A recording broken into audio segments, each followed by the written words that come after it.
What's that out there, partner? Buck Boost! Buck Boost! I think it's a cosmic monster! What's it doing out there, space cowboy? Sure looks like a cosmic monster!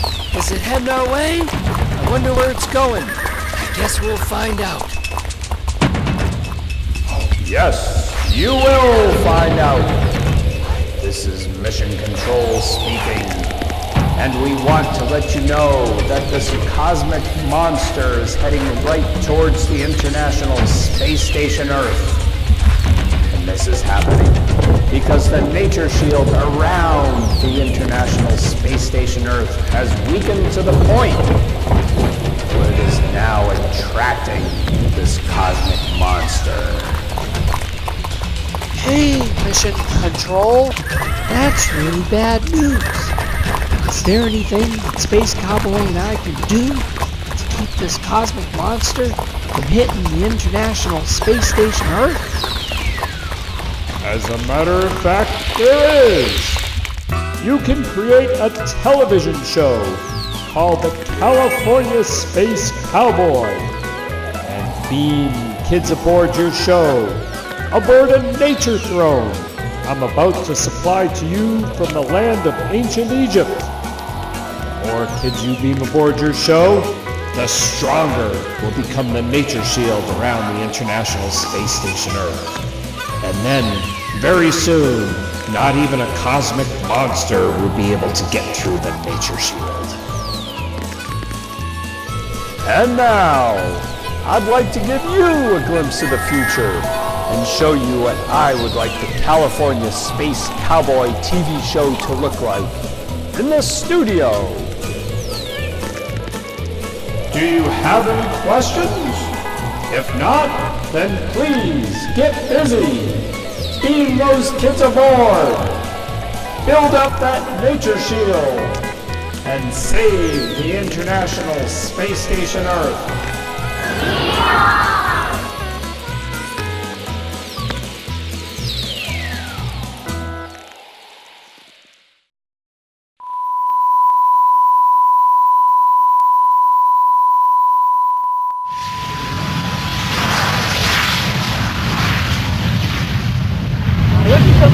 I come from Santa Barbara, California.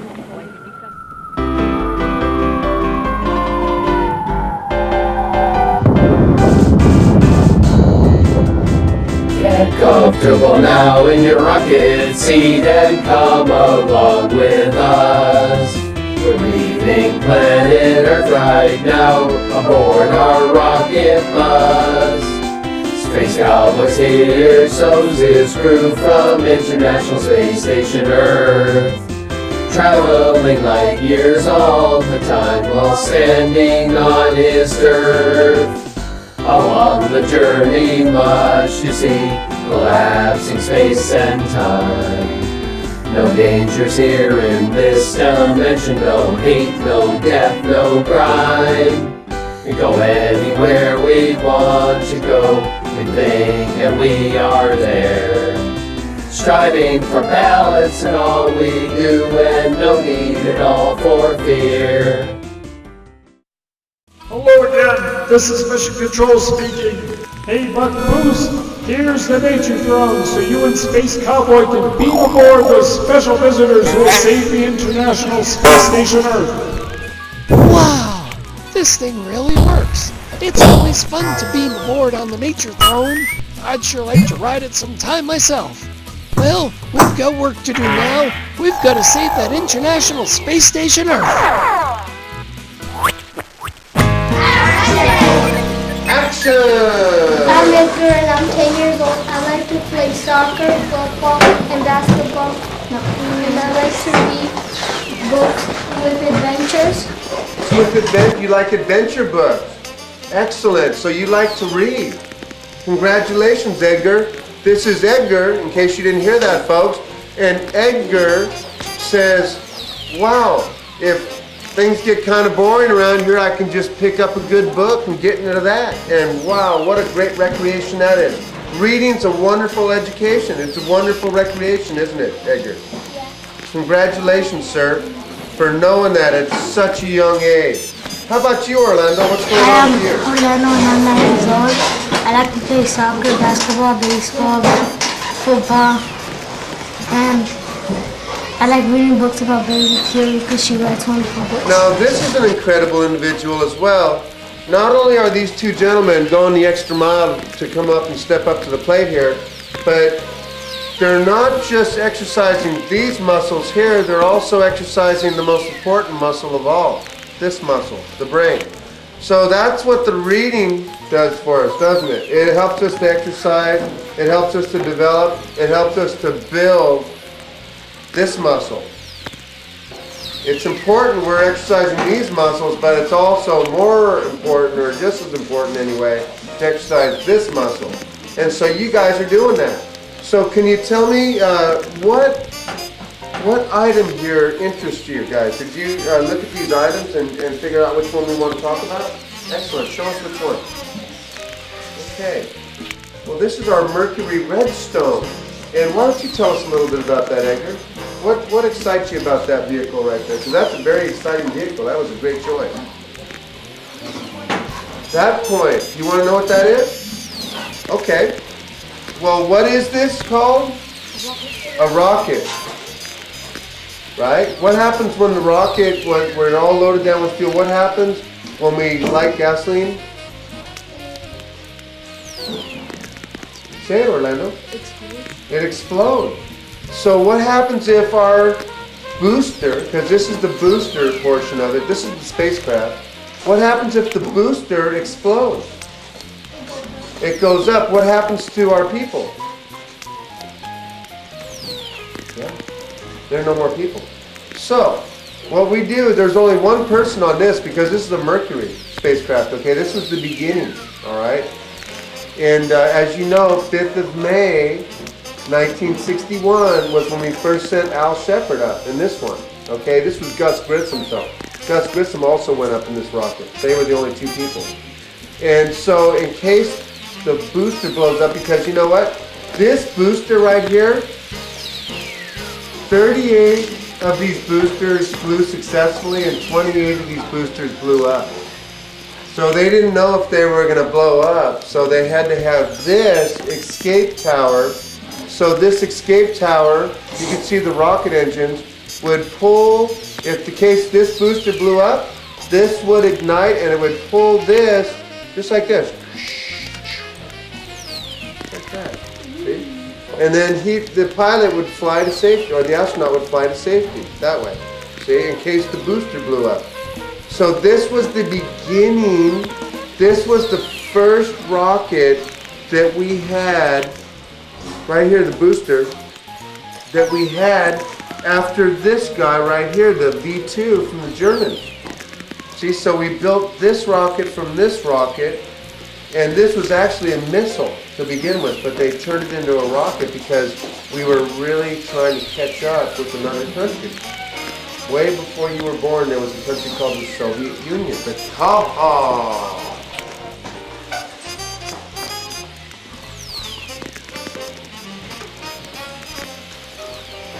thought experiment.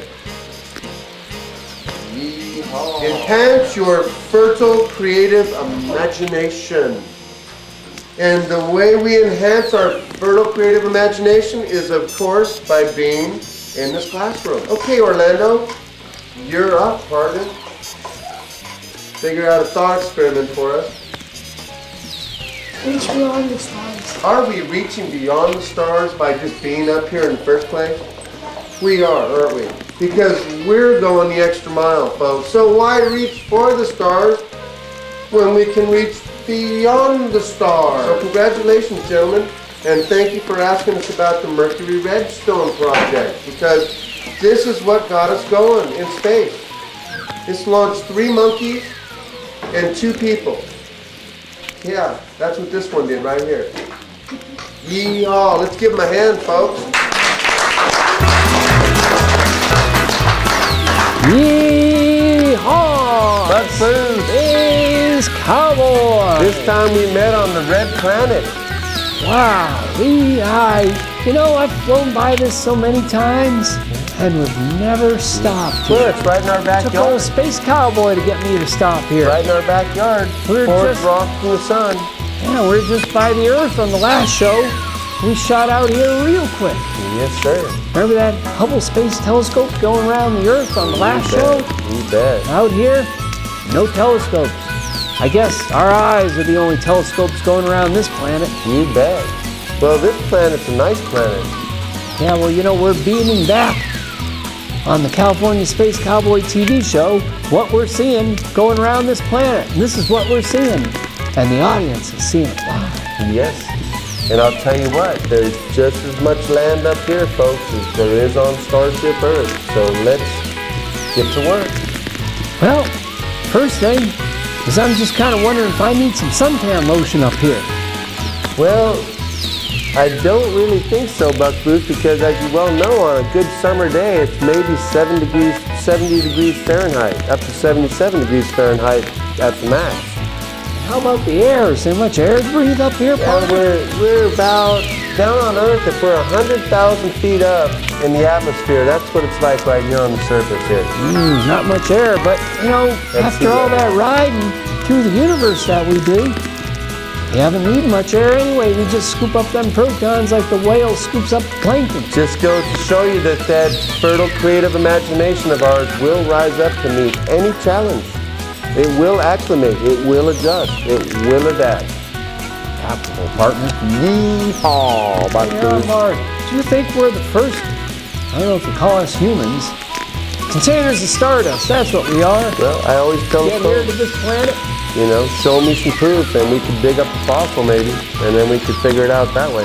You remember back in the 20th century, they're all concerned about designing the right kind of spaceship and having, you know, the crew get along for all that time and have all the food. Heck, all we've needed is our horses to get here. Well, Buck Booth, all I can say is that we're not quite like the rest of them. Many people have said that. Falls under that category of Space Cowboy is not for everyone. That's right. Especially for people that don't listen to their folks, make their bed and do their homework every day. He sure isn't for those folks, I guarantee you that. I learned how to do that real quick when riding with Space Cowboy. Well, isn't it natural to want to rise up to the next level, Buck Booth?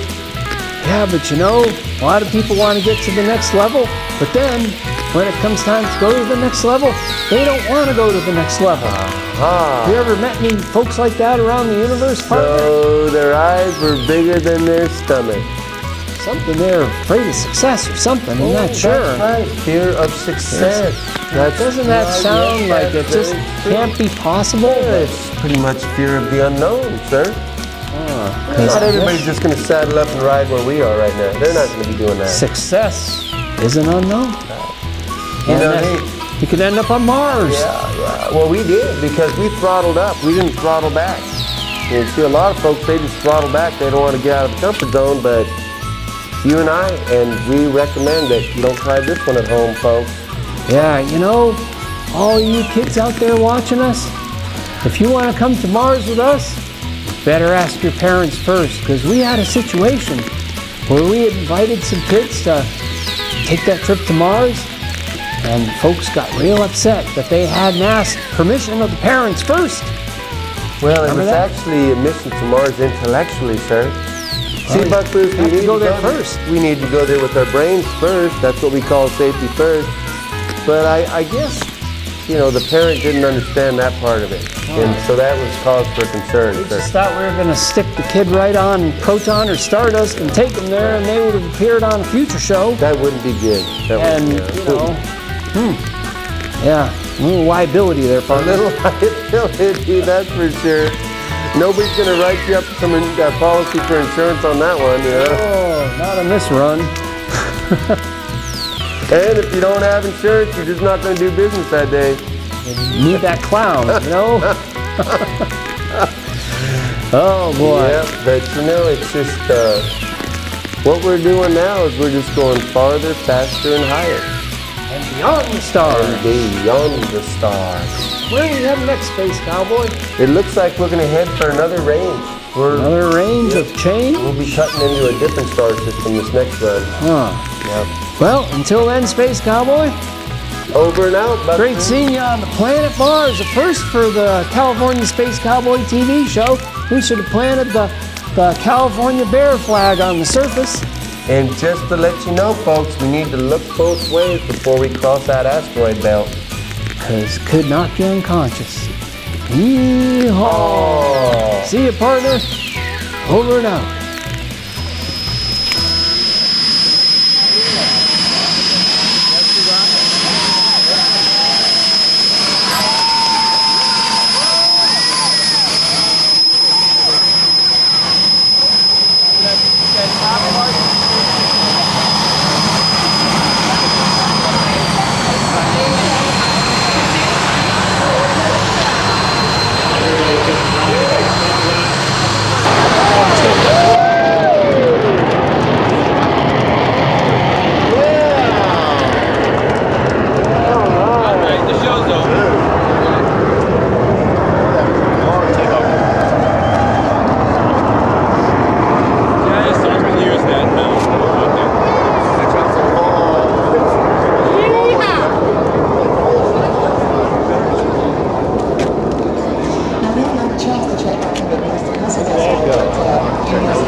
Good release. Good release. Oh yeah, I can see the flame. You see the separate con. The rocket motor's going. There it goes, folks. There it is. It's filled by tire rubber. Go, Brian, go. Brian Binney. Nice day with Bert. Had a real control. Looking good. It's moving. Is it already supersonic? Very close. 20 seconds, looking good. And ultimately, we'll reach in excess of Mach 2, Mach 2.5. Hey, it's moving. 30 seconds. That shake is in the tracking camera, so don't get the sense of that. Looks like The he's craft is supersonic. He's gone to supersonic now, and all that shaking you're seeing is just 40 seconds, an energy's artifact of good. tracking. Today we are here at Mojave, where history has just been made by Spaceship One, carried aloft by White Knight. And Spaceship One is a 6,000-pound vehicle that climbed up 100 kilometers plus. And so we have the first civilian astronaut. It's history. It's June 21st, 2004, and we're here at Mojave Airport, the same place where the Voyager took off, went around the world and landed again without refueling. And Burt Rutan, Scale Composites, and that team made it happen for us. So it's a whole new day. It is really, truly the most exciting time in the history of humankind to be alive and well. Just my opinion, but I'm right. Yeehaw! And now stand by for the NASA retro video. Yeehaw!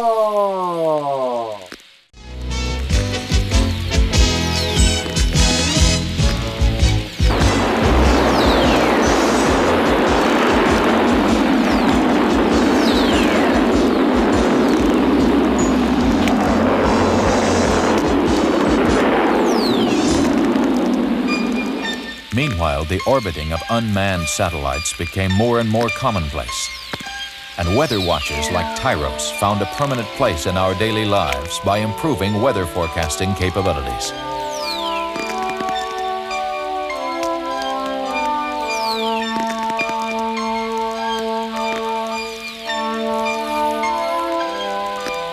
On August 12, 1960, President Eisenhower took part in the first transmission of the Echo 1 communications satellite. This is President Eisenhower speaking. It is a great personal satisfaction to participate in this first experiment in communications involving the use of the satellite balloon known as Echo. On May 5, 1961, astronaut Alan B. Shepard made America's first suborbital flight. Project Mercury was underway. All right, liftoff and the clock has started. Yes, sir. Reading you loud and clear. This is Freedom 7. The fuel is go. 1.2 G. Cabin at 14 psi. Oxygen is go. Cabin pressure is holding at 5.5.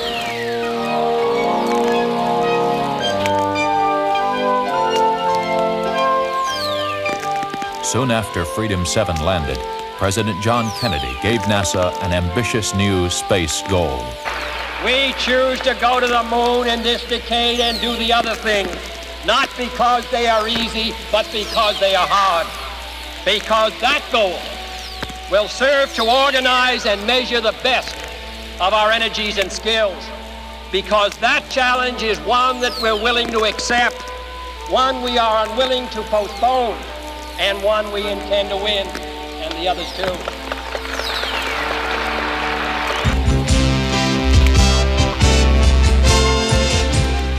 After Alan Shepard and Gus Grissom's test flights, 4 other American astronauts orbited the Earth in Mercury spacecraft, starting with John Glenn. He was followed by Scott Carpenter, Wally Schirra, and Gordon Cooper.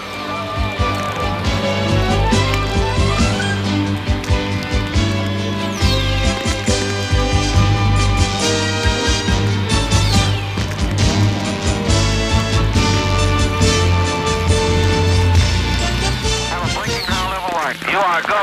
Water systems, go. Range operations, Mercury capsule, go. All pre-start panel lights are correct. The ready light is on. Eject Mercury umbilical. Oil evacuate. Mercury umbilical clear. Mercury evacuate. Lights on. All recorders too fast. T-minus 18 seconds and counting engine start. David, we wouldn't be with you, Thomas. 8, 7.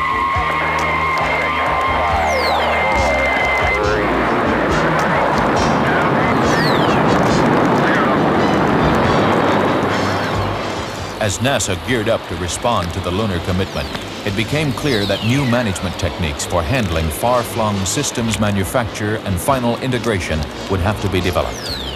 Clear also was the fact that state-of-the-art electronics and computers would be pushed to the limit. Unknowns about the moon were numerous. Such things as whether an astronaut would sink into dust over his head were a real concern. Lunar impact studies like these were carried out in an attempt to learn. Researchers fired projectiles simulating meteors hitting the moon into sand-like and rocky materials, and then measured how much material was thrown out by the impact.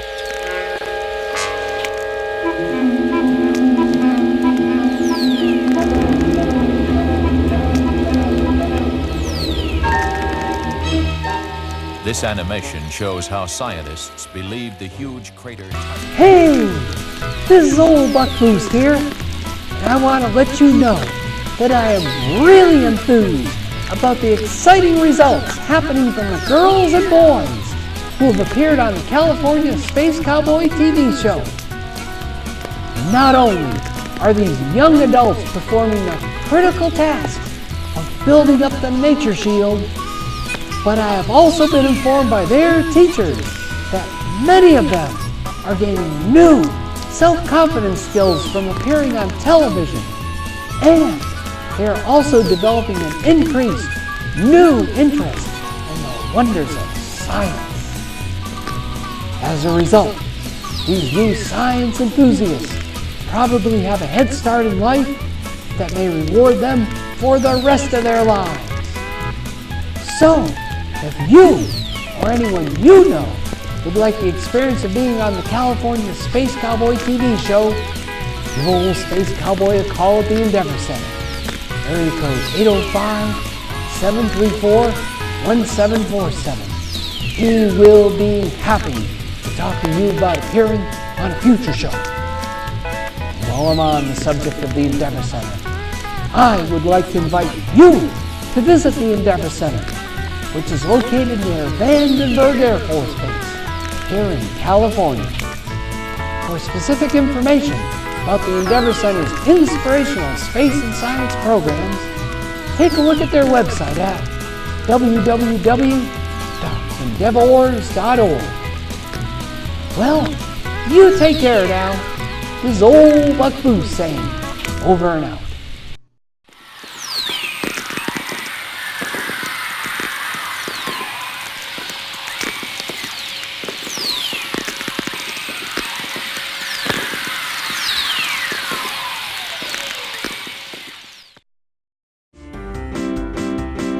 Figure out your special mission as we reach beyond the stars. Imagination will take you there as your vision soars with ours. Many dimensions travel today, our journey goes on forever. Horizons joined across the miles, imagination is our tether.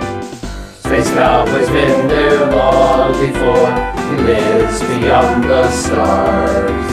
Breakfast on Pluto, lunch on Mars, no distance is too far. You can always come along as we travel past the sun. But always, always keep in mind, Space Cowboy is not for everyone. We are Americans and we are responsible. Yeehaw! Yeehaw! Right.